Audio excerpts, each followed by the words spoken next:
Bien, la Comisión de Relaciones Exteriores del Congreso ha aprobado el convenio marítimo con Bolivia, que es todo un tema, porque hay una discusión acerca de si es pertinente, conveniente o prudente, digamos, aprobarlo en este momento, que todavía no sale el fallo del Tribunal de la Haya acerca de la limitación marítima con Chile. Estamos con Martín Belaunde, presidente de la Comisión de Relaciones Exteriores del Congreso, y con el embajador Eduardo Ponce para hablar de este tema. Buenas noches, ¿cómo están? ¿Cómo les va? Buenas noches, Jaime. Bueno, ustedes han aprobado este convenio hoy día, claro, falta que lo apruebe todavía el Congreso. Así es. ¿Por qué lo han hecho en este momento? ¿Fue recomendación, por ejemplo, del gobierno, de la canciller, hacerlo en este instante? Bueno, sí, en primer lugar, esto se debió haber aprobado 2 o 3 meses antes. Pero luego se decidió postergar porque hubieron unas consultas, algunas objeciones puntuales y específicas acerca de este convenio, y yo como presidente lo puse en la agenda y coordiné esto con la ministra de Relaciones Exteriores y estuvieron de acuerdo, y esa es la razón de la aprobación. En realidad habría que hacer una pequeña aclaración. No es un convenio marítimo. No sé por qué. Va mucho más allá. No es un convenio marítimo, es un convenio que da determinadas facilidades portuarias y crea 2 zonas francas. Para Bolivia. Para Bolivia, una zona franca industrial, no crea, en realidad modifica convenios anteriores, porque la primera vez que se vio este asunto fue en el año 1992, tratados que ya fueron aprobados por el Perú, ratificados por otras partes y que están en vigencia. Pero esos convenios de hilo, a pesar de que estaban en vigencia, no habían funcionado prácticamente. Y a veces por circunstancias, no diré que... ¿Y qué cosa le ha agregado que hará que sí funcione? Bueno, lo que se ha agregado aquí se ha establecido 2 cosas. Esto es un convenio que se negoció en el año 2010 durante el gobierno de Alan García, y que fue negociado siendo embajador en Bolivia el actual viceministro. El embajador Manuel Rodríguez Cuadra. Ah, sí, pues claro. Así es. Ya. Y en ese convenio se dijeron 2 cosas, se estipularon 2 cosas que en realidad motivaron muchas resistencias, incluso la mía personal, en diversos órganos periodísticos. Y era de que se había establecido una escuela, un anexo de escuela naval para Bolivia, y se habían dado determinadas facilidades para el ingreso de barcos o de buques de la Armada Boliviana, que no sé si existe en el terreno propiamente oceánico. Me imagino que debe haber en el terreno lacustre y fluvial. Eso fue materia de diversas objeciones, y es por eso que al protocolo ampliatorio y complementario a los convenios de hilo, se negoció en el curso de los años 2011 y 2012, ya vigente este gobierno, un acuerdo por intercambio de notas donde se modificaron muchas de esas estipulaciones, dejándolas sin efecto. O sea que en la práctica lo que nosotros el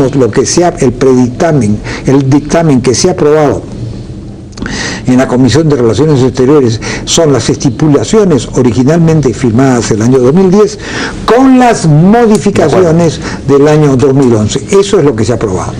Embajador Ponce, usted ha tenido una posición crítica, publicado una columna sobre eso el día domingo, digamos, señalando que no sería prudente esta aprobación ahora y criticando el contenido mismo del convenio. ¿Por qué? ¿Por qué se opone usted? Bueno, independientemente del contenido, como lo he dicho claramente, yo he expresado opinión en el sentido de la oportunidad y de la imprudencia que me parece en este momento haber aprobado un acuerdo que en primer lugar fue negociado y concebido en el año 2010, cuando el panorama bilateral y vecinal, digamos, era muy distinto, que fue modificado justamente porque las mismas cláusulas que se habían negociado requirieron esa modificación, como Martín lo acaba de recordar, y esta modificación se hizo a fines del año pasado. el Congreso tiene esto en sus manos desde el mes de diciembre del 2012. ¿Las modificaciones son suficientes, son correctas? Pero perdón, el tema es que ha transcurrido primero de octubre del 2010 a diciembre del 2012, y de diciembre del 2012 a septiembre del 2013, para que ahora, justamente 1, 2, 3 meses antes de la sentencia sobre el litigio marítimo,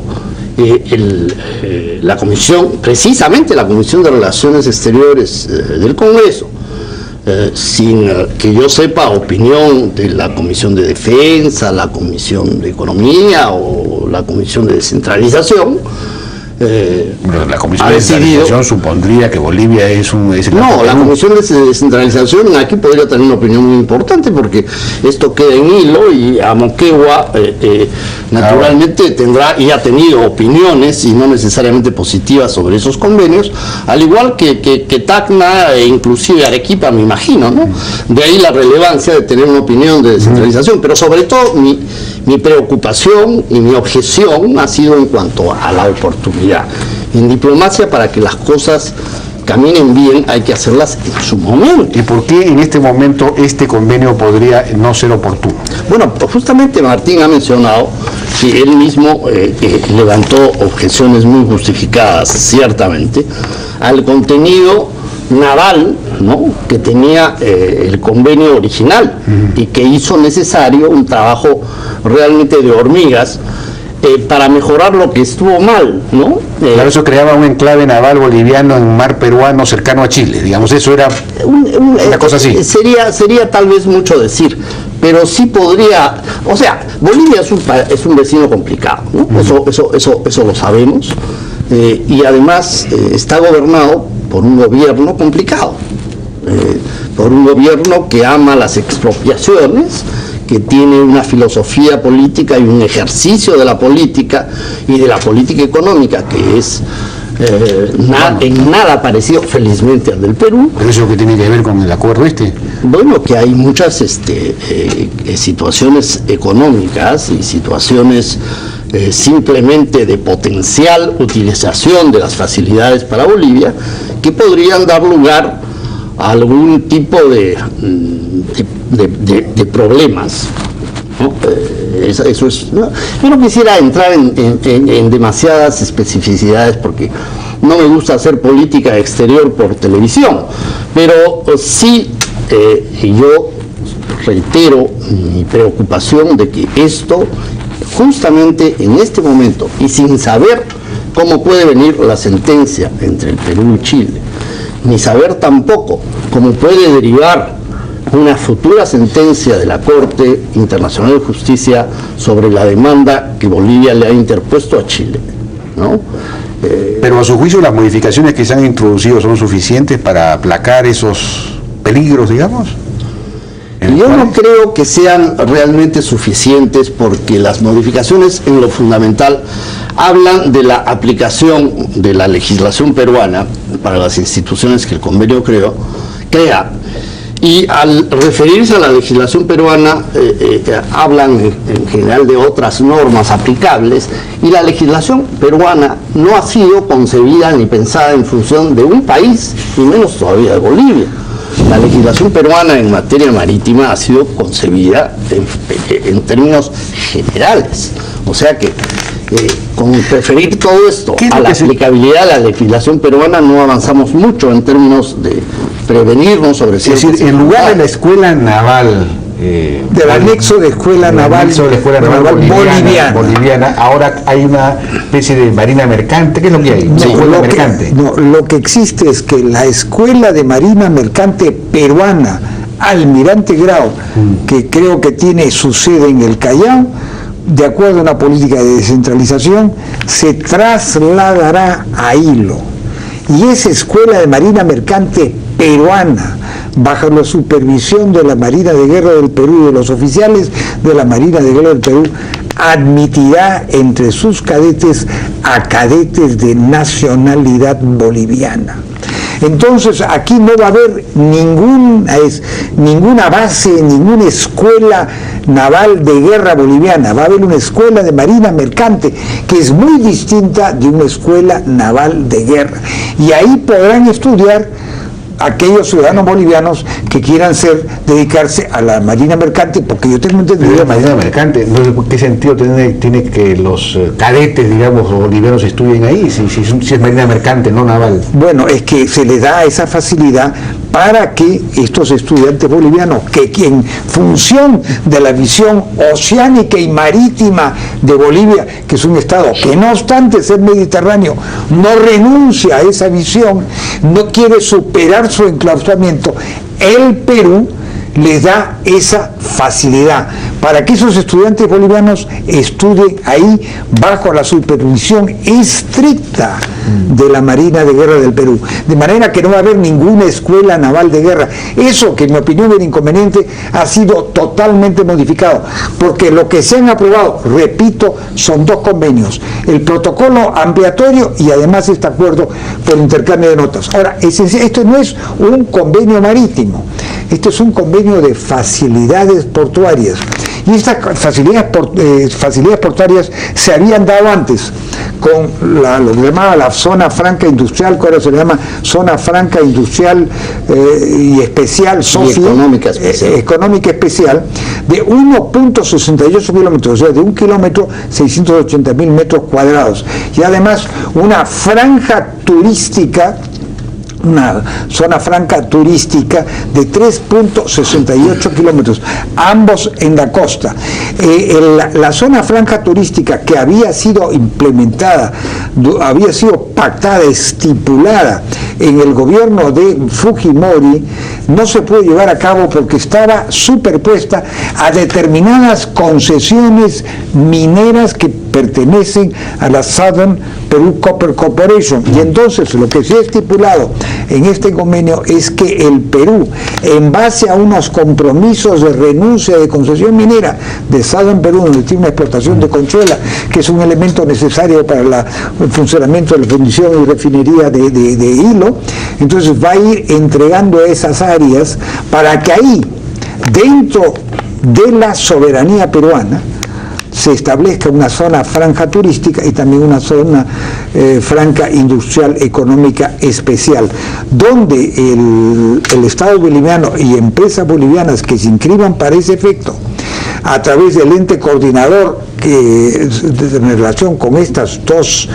zonas francas especiales, puedan establecer empresas y puedan realizar maquilas o actividades económicas para la exportación a terceros países. No ocurrió la vez pasada porque no se dieron, no sé, porque era de la concesión. En parte por eso, sí. En parte por eso. Por otras razones. Bueno, tenemos que ir a una pausa. En parte por eso, en buena parte por eso.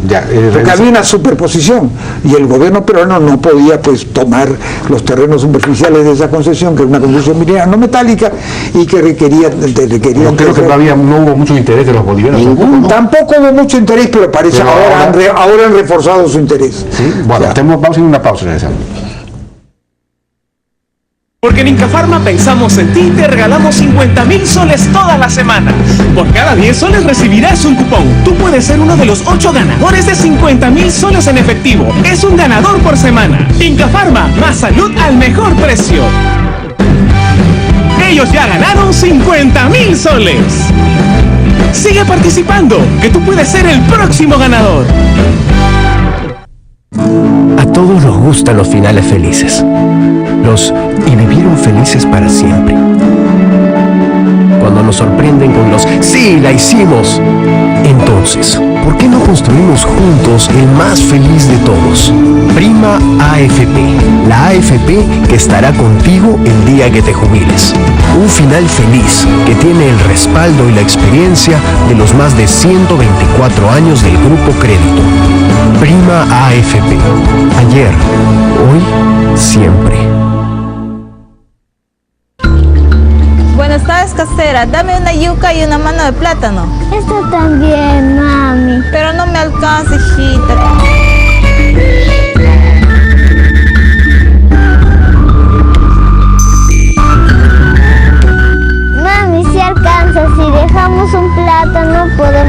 dar un mango. Matemática para la vida. Conoce lo que están aprendiendo tus hijos en la escuela en cambiamoslaeducación.pe. Apóyalos y motívalos siempre. Tu SOAT de RIMAC no viene solo. Llévalo ahora con asistencias vehiculares gratis.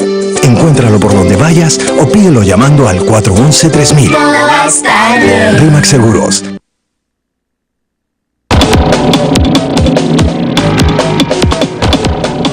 Bueno, el embajador Ponce insiste en que este no es el momento. ¿Por qué? ¿Por qué? ¿Cuál es el problema con esto? Déjame hacer una especie de secuencia. En 1992, es decir, hace 18 años. 21. Perdón, 21. Durante 18 años, del 92 al 2010, Bolivia no toca una sola de las concesiones hechas en los convenios de hilo, que fueron importantísimos, ¿no? Porque si uno se remonta y mira un poco el antecedente, cosa que espero que hayan hecho en el Congreso, verá que dentro del cúmulo de concesiones que se le otorgaban a Bolivia, era evidente que tenía que haber muchas que le convinieran. Y sin embargo, a ningún embajador peruano se le acercó nunca, a ningún boliviano, absolutamente con algún interés de aprovechar e implementar ninguna o alguna de estas instituciones, ¿no? Inclusive en algo tan pedestre como lo que se llamó Bolivia Mar, hubo ningún interés. Los bolivianos por lo general van a Iquique y tienen sus casas allá, ¿no? Entonces, ¿por qué ahora se genera un interés, es decir, en el 2010, sobre algo en que inclusive se le ofrece a Bolivia algo tan especial como derechos de navegación para barcos de la Armada, un anexo a la zona naval, etcétera, etcétera, que pueden haberse corregido, pero lo que se ha corregido no es la forma de hacerlos posible, ¿no? Entonces, la Marina Mercante de Bolivia depende de la Marina de Guerra de Bolivia. Solamente hay que mirar la página web de la Armada Boliviana en Google, y ahí ustedes y todos pueden mirar perfectamente que la Marina Mercante de Bolivia es una dependencia de la Marina de Guerra. Por otro lado, ¿pero la Marina de Guerra existe en Bolivia? Por supuesto que existe. Pero con alcance lacustre. Bueno, la Marina de Guerra en Bolivia tiene íntima relación con el problema de la Mediterránea de Bolivia, obviamente, ¿no? Es decir, es una manifestación de irrenunciabilidad de los derechos perdidos. De ahí esa connotación absolutamente indesligable de la problemática peruano-chilena, ¿no? Entonces, por eso es que a mí me preocupa que en un momento tan singular como este, esto sea leído de una forma diferente. Es un usufructo por 99 años, ¿no? Con una cantidad de instituciones que superan las de 1992, y que incluye, por ejemplo, en materia marítima, algo que es muy singular, ¿no? Bolivia está entre los países que tienen la institución de la bandera de conveniencia, ¿no? El pabellón o bandera de conveniencia es una institución que otorgan países como Panamá, Liberia y muchos otros, que permite a los armadores, ¿no?, un régimen de muy poco control, ¿no?, y de beneficios de toda índole. Es un régimen muy desprestigiado en la industria naviera. Entonces, Bolivia, se ha dado el caso, tiene unos 50 buques con bandera de conveniencia, parte de los cuales son barcos iraníes, quiero decir, de Irán, no de Irak, ¿no? Y en algunos casos ha tenido que desembanderar a unos buques iraníes porque estaban portando armas que contravenían las sanciones del Consejo de Seguridad de Naciones Unidas contra Irán, ¿no? Entonces, si uno tiene aquí un conjunto de concesiones aduaneras, portuarias, económicas, con instituciones y personal de Bolivia, de aduanas, de migraciones, etcétera, etcétera. No, eso no hay. Eso no hay, eso no hay. Personal de migraciones y aduanero de Bolivia no hay. Hay solo para los efectos de la zona franca. Pero de migración. Nosotros tenemos en Arica, por ejemplo. No, es una situación distinta. Yo creo que ahí hay Me parece, mi querido Eduardo, que pueden haber algunos funcionarios aduaneros, pero migratorios ninguno, y portuarios de ninguna índole. Todas las autoridades. En primer lugar, aquí hay que decir una cosa muy clara. No es un convenio marítimo. No se puede decir. Pero lo tengo que repetir por un poco de insistencia. No. En segundo lugar, los barcos bolivianos con bandera de conveniencia, como se les quieren llamar, todos esos barcos pueden atracar en cualquier puerto, incluyendo atracan en puertos peruanos, en Paita, en el Callao, en Pisco, en San Nicolás, en lo mismo hoy día, conforme a la forma como acudir a cualquier buque cargando y descargando mercadería. Claro. En este caso lo que existe es la posibilidad de que se establezcan en estas dos zonas francas instalaciones, en un caso para embarcaciones de recreo, con la posibilidad de un pequeño atracadero para embarcaciones de recreo. Todo eso sujeto a la supervisión, a la autorización y fiscalización de la autoridad peruana. Y además, eso en la zona franja turística, que ojalá se implemente, que no se ha podido implementar por esta cuestión minera a la que me acabo de referir. Y también en la zona franca industrial podrán establecerse maquiladoras. ¿Maquiladoras para qué? Para exportación a terceros países. Si esas maquiladoras venden sus productos al Perú, pagarán todos los derechos. Ahora bien, en estas dos zonas francas, se han establecido exoneraciones tributarias similares y no mayores a las establecidas en CETICOS, que tienen además su vencimiento en el año 1920. ¿Empresas peruanas también? Solo bolivianas. Eso es una facilidad para Bolivia. Para terminar rápidamente, ¿algún comentario final? Bueno, naturalmente un comentario final, y es que en el complejo de problemas que puede surgir de la aplicación de normas excepcionales, porque lo son, se da el caso de que Bolivia, por ejemplo, no es ni siquiera firmante o signatario de la Convención de las Naciones Unidas sobre el Derecho de los Tratados, ¿no? Entonces, además, en la propia Constitución boliviana se puede leer que en el artículo correspondiente la ubicación de los tratados internacionales en general, salvo que sean de derechos humanos o ambientales, la Constitución boliviana prima sobre todos los demás. Entonces, ahí hay motivos de muy grande preocupación, a mi juicio, porque el gobierno de Bolivia no es necesario que lo presentemos, todos lo conocemos, está ahí al costado y hace mucho tiempo como para que todos sepamos cómo se comporta internacionalmente. Muy bien, bueno, yo les agradezco, no se vamos, el tiempo es una discusión muy importante porque nos sirve para reflexionar un poco acerca de la pertinencia de la aprobación. Bueno, yo sí quisiera decir dos cosas, ¿no? Muy rápidamente. La primera, no existe absolutamente ninguna relación entre estos tratados y el caso que tenemos pendiente con Chile. Y segundo, no se está cediendo soberanía, no se está cediendo un milímetro cuadrado de territorio, no se está cediendo una molécula de aire o de mar de soberanía peruana. Y en tercer lugar, todos los actos de estas empresas bolivianas estarán sujetas a la permanente fiscalización y supervisión de la autoridad peruana. Bien, yo les agradezco su participación, tema importante sin duda. Muchísimas gracias al embajador Ponce y al doctor Martín Belaúnde, presidente de la Comisión de Relaciones Exteriores del Congreso. Vamos a una pausa, regresamos ahora con el general PNP en situación de retiro, Víctor Gandolfo, por el tema de las extorsiones de las mafias de construcción civil.